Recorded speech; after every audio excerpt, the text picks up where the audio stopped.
ওম শান্তি বন্ধুরা, একটু দুপুরে বেরিয়ে পড়েছি। দু সাইডে সর্ষে ফুলের গাছ, খুব মনটি ভরে যাচ্ছে। আমরা পৌঁছে পড়েছি। আমরা এসেছি আজকে পতাকা উদ্বোধন আছে আজকে, সেই উপলক্ষে আমরা এখানে পৌঁছে পড়েছি।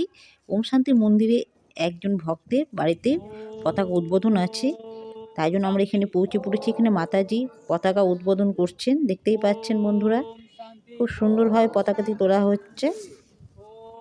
मेरा बाबा आ गया, मेरा बाबा आ गया, प्यारे बाबा आ गया, भोले बाबा आ गया, शिव बाबा आ गया। जब शिव बाबा का झंडा घर घर में लहराएगा तो भारत सोने की चिड़िया कहलाएगा। ओम शांति, ओम शांति।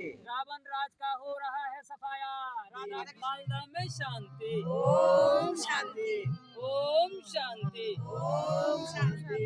পতাকা উদ্বোধনের পরে কিছু ফুল দিয়ে সবাইকে শুভেচ্ছা জানানো হচ্ছিল।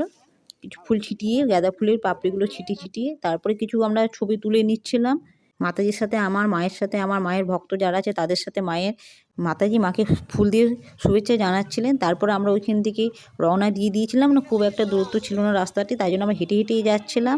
একটু শীতকালে একটু হাঁটতে বেশ ভালোই লাগে। আমরা মন্দিরে পৌঁছে পড়েছি, দেখতেই পাচ্ছেন বন্ধুরা। এত সুন্দর মন্দিরটি, মন একেবারে ভরে যাচ্ছে। যেখানে যতই ঘুরতে যাওয়া যাক না, কারণ মন্দিরে একটা পবিত্র জায়গা, ওইখানে গেলেই যেন মনটা যেন একেবারে ভরে যায়। তারপরে আমরা উপরের দিকে উঠে যাচ্ছিলাম। উপরেই যাচ্ছি কারণ হচ্ছে এখানে ভোগ নিবেদন করা হচ্ছে। আমরা এখন বসে পড়েছি ভোগ নিবেদন করতে।